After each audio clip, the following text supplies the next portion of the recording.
Hello, I'm Dr. Peter Hahn, CEO of Metro Health, University of Michigan Health. I want to speak to you about how our community is rising to the challenge of COVID-19. Let's begin by acknowledging the seriousness of this threat. As an ICU physician and healthcare leader, I understand why this virus makes all of us uneasy. No doubt, you've heard the sobering projections.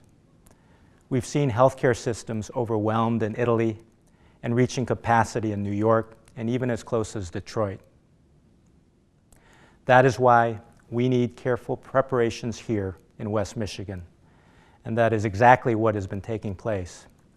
Just as we've never seen anything quite like COVID-19, we've also never seen such levels of innovation, cooperation, and determination.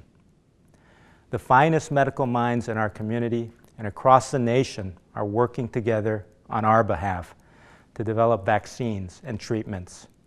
Brave and tireless healthcare workers are being joined by an army of civic-minded people from all walks of life, people like you, resolved to do their part.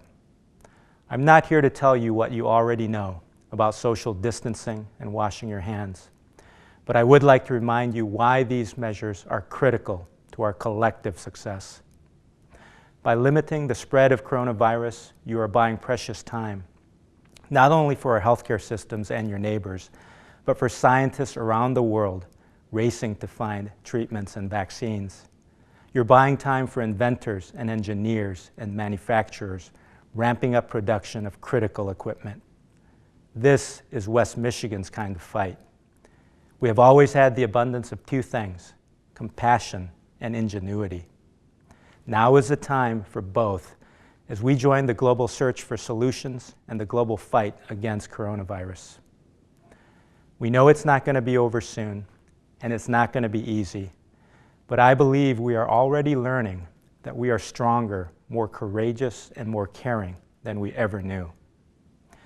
Most generations have a challenge that defines their moment in history. This is ours. Our legacy will be how we stood together, how we resolved to bring this crisis to its inevitable end, and how we opened the door to an even brighter future.